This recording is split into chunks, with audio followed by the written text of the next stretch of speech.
Meu querido irmão, minha querida irmã, prezados amigos, graça e paz da parte de Jesus Cristo, nosso Senhor e Salvador. Sejam bem-vindos à nossa escola bíblica. Como você já sabe, estamos em meio aos estudos do Evangelho de Jesus Cristo escrito pelo apóstolo Mateus, também chamado de Levi, com a intenção de apresentar Jesus como o Messias, o Filho de Deus, o cumprimento das promessas anunciadas pelos profetas no Antigo Testamento. Ele primeiro registrou a genealogia de Jesus para identificá-lo com Abraão, informações de grande importância para os judeus, destinatários principais de seus escritos. Depois, conhecemos um pouco mais sobre a milagrosa concepção e nascimento de Cristo, com destaque também para a confiança no Senhor, depositada por Maria e José diante dos fatos. Por volta dos 30 anos de idade, Jesus inicia seu ministério público sendo batizado no Rio Jordão por João Batista, o profeta que, cumprindo as Escrituras, preparou o caminho do Senhor. Ele foi o último a anunciar a vinda do Messias. Em sua mensagem, João deixa claro que ser descendente de Abraão não bastava. Era necessário um recomeço, um arrependimento genuíno e também que ele apenas estava servindo de arauto para o Messias que estava às portas. E ele sim, o Messias, traria salvação e juízo. Depois de ser batizado, Jesus foi para o deserto e ali foi tentado por Satanás. Ele poderia ter cedido, poderia ter pecado, pois havia escolhido deixar de lado a sua divindade, o seu poder sobrenatural. Mas Jesus também era 100% humano, como eu e você. Mas escolheu obedecer, confiar em Deus e, usando a palavra de Deus, derrotou o inimigo de nossas almas.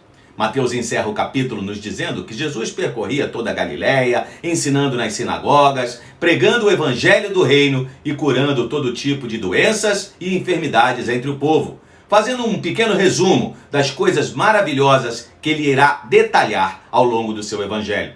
No estudo de hoje, conheceremos um pouco mais do Sermão do Monte, também chamado de Sermão da Montanha ou Sermão do Lugar Plano, que provavelmente é a parte mais conhecida dos ensinos de Jesus, embora se possa argumentar que seja também a menos compreendida e certamente a menos obedecida.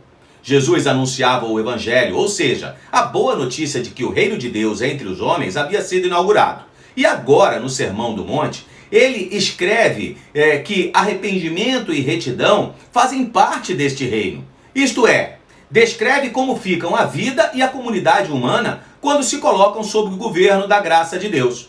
O pastor John Stott afirma em seu comentário sobre o Sermão do Monte que Jesus enfatizou que os verdadeiros discípulos, os cidadãos do reino de Deus, tinham que ser diferentes. Não deveriam tomar como padrão de conduta as pessoas que os cercavam, mas sim Deus. E assim, provar serem filhos genuínos do seu Pai Celestial. Podemos dizer que o texto-chave do sermão é o versículo 8 do capítulo 6, quando Jesus ensina: "Não vos assemelheis, pois, a eles." Os seus seguidores deveriam brilhar como luzes onde há trevas. A justiça deles deveria exceder a dos escribas e fariseus, os líderes religiosos da época, tanto no comportamento ético quanto na devoção religiosa. E o amor, aquilo que alguém faz e não aquilo que se diz, é o fiel da balança. Deve ser a maior ambição do cristão. Jesus faz uma clara descrição do que queria que os seus seguidores fossem e fizessem, traçando um contraste entre o padrão cristão e a cultura dominante em uma sociedade.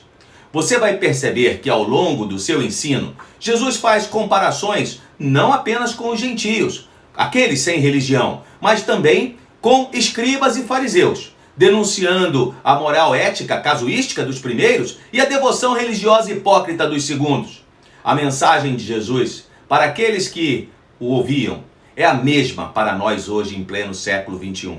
Os discípulos de Jesus Cristo têm que ser diferentes, tanto da igreja nominal como do mundo secular, tanto dos religiosos como dos sem religião.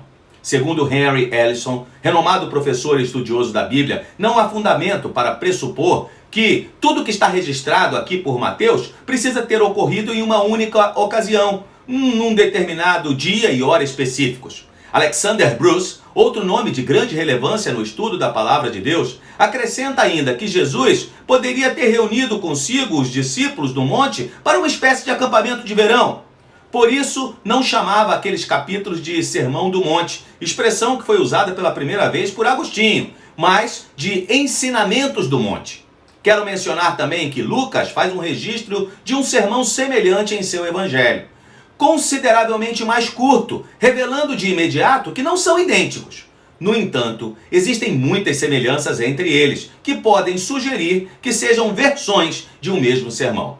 Os dois sermões começam com bem-aventuranças, terminam com a parábola dos dois construtores e no meio contém a regra áurea, a ordem para amar os nossos inimigos e oferecer a outra face, a proibição de julgar as pessoas e as vivas ilustrações da trave no olho e da árvore com os seus frutos. A mensagem desses capítulos é muito atual e sua relevância pode ser atestada num breve resumo do sermão, que pode ser dividido em 7 partes para nossa melhor compreensão. Do verso 3 ao verso 12 do capítulo 5, temos a descrição do caráter cristão. As bem-aventuranças enfatizam 8 sinais principais da conduta cristã, especialmente em relação a Deus e aos homens, e as bênçãos divinas que repousam sobre aqueles que externam esses sinais. Do versículo 13 ao 16, Jesus usa 2 metáforas do sal e da luz para indicar a influência que os cristãos devem exercer para o bem na comunidade, e vou dizer mais, somente se mantiverem o seu caráter distinto, conforme descrito nas bem-aventuranças. Na sequência, até o final do capítulo, o tema é a justiça cristã. Surge a pergunta: qual deve ser a atitude do cristão para com a lei moral de Deus? Jesus veio para abolir a lei? Abolir a lei? Não. Jesus não tinha vindo para abolir a lei e os profetas, disse ele, mas para cumpri-los. Abro um parênteses para explicar que quando o mestre fala da lei e dos profetas, ele está fazendo uma referência a todo o Velho Testamento, o único texto da Bíblia conhecido até então. Jesus deixa claro aqui que a justiça dos fariseus e mestres da lei era inadequada, porque, apesar de todo o seu zelo, representava uma interpretação meramente humana das exigências de Deus por meio da lei. E faz uso de 6 ilustrações desta justiça cristã melhor, relacionando-a com o homicídio, com o adultério, com o divórcio, com o juramento, com a vingança e com o amor. Em cada antítese, rejeitou a acomodada tradição dos escribas, reafirmou a autoridade das escrituras do Velho Testamento e apresentou as decorrências plenas e exatas da lei moral de Deus. No capítulo 6, entre os versos 1 e 18, Mateus registra o ponto de vista de Jesus sobre a religiosidade. Em sua piedade ou devoção religiosa, os cristãos não devem se acomodar nem com o tipo hipócrita dos fariseus, nem com o formalismo mecânico dos pagãos. A piedade cristã deve destacar-se acima de tudo pela realidade, pela sinceridade dos filhos de Deus que vivem na presença do seu Pai Celestial. Entre os versículos 19 e 34 do capítulo 6, Jesus faz um alerta sobre qual deve ser a ambição do cristão. O mundanismo do qual os cristãos devem fugir pode ter aparência religiosa ou secular. Por isso, devemos ser diferentes dos não cristãos, não apenas em nossas devoções, mas também em nossas ambições. Cristo modifica especialmente a nossa atitude para com a riqueza e os bens materiais. É impossível adorar a Deus e ao dinheiro. Temos que escolher um dos dois. Os cristãos devem ficar livres das ansiedades materiais, centradas nas nossas próprias necessidades, e devem dedicar-se à expansão e ao governo de Deus sobre a terra. Isto é o que devemos buscar em primeiro lugar. No início do capítulo 7, Jesus deixa claro que quando temos um relacionamento verdadeiro com Ele, todos os nossos demais relacionamentos também são afetados. Alguns modos antigos são deixados para trás, enquanto outros, novos, surgem. Assim, não devemos julgar o nosso irmão, mas servi-lo. Devemos evitar oferecer o evangelho àqueles que decididamente o rejeitam. Devemos também continuar orando ao nosso Pai Celestial e tomar cuidado com os falsos profetas, que impedem que muita gente encontre a porta estreita e o caminho difícil. O último item apresentado do sermão relaciona-se com a autoridade do pregador.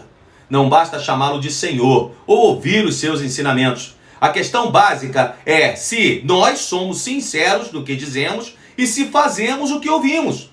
Deste compromisso depende nosso destino eterno. Só quem conhece a Cristo como Senhor é sábio, pois quem assim procede está construindo a sua casa sobre o alicerce da rocha, e as tempestades das adversidades e do juízo não serão capazes de derrubar. É possível que algumas pessoas, leigos ou mesmo estudiosos da Bíblia, encarando a realidade nua e crua da perversidade humana, tenham chegado à conclusão de que os padrões do sermão são inatingíveis, impraticáveis, atraentes à imaginação, mas impossíveis de se cumprir. O que você diz? Conhecendo a imperiosa paixão sexual humana, é possível alguém refrear os seus olhares e pensamentos libidinosos, em especial nesse tempo em que a liberdade sexual tem limites cada vez mais baixos? Conhecendo a preocupação humana com os problemas da vida, é possível deixar a apreensão de lado? E quanto a oferecer a outra face, é possível amar uma pessoa que lhe trouxe prejuízos? A resposta é não, mas também sim. Jesus proferiu o sermão para aqueles que já eram seus discípulos e, portanto, também cidadãos do reino de Deus e filhos da família de Deus. O alto padrão que estabeleceu só é possível para tais pessoas, e tudo começa com o novo nascimento. Somente salvos pela graça de Jesus, alcançados pelo imenso amor de Deus e transformados pela ação do seu Santo Espírito, um dia de cada vez, podem colocar em prática esses ensinamentos de Jesus. Tudo aquilo que aprendemos nestes capítulos da Palavra de Deus não passam de tolo otimismo ou desespero total para quem não conhece a Jesus como seu Senhor e Salvador. Se ao ler os capítulos 5, 6 e 7 de Mateus, você percebeu que sua vida anda sem rumo e que precisa de uma mudança radical, eu o convido a orar. Conte a Jesus o que está sentindo em seu coração. Peça a Ele perdão por seus erros do passado e o convide para ser seu Senhor e Salvador. Uma nova janela de oportunidades estará diante de você. Um novo começo, uma jornada fascinante rumo à eternidade com Deus. A vida que vivemos aqui é só a primeira parte desta viagem. Então é isso, pessoal. Eu espero que você tenha aproveitado o nosso estudo. Recomendo que leia cuidadosamente os 107 versículos que compõem o Sermão do Monte, registrados nos capítulos 5, 6 e 7 de Mateus. Deixe que a palavra de Deus fale ao seu coração. Faça suas anotações e, acima de tudo, lembre-se de colocar em prática o que nós aprendemos. Se você gostou deste estudo, não esqueça, deixe o seu like e compartilhe este vídeo com parentes e amigos. Que o Senhor Jesus nos conceda uma semana de bênçãos e realizações. Até a próxima, pessoal! Fiquem com Deus!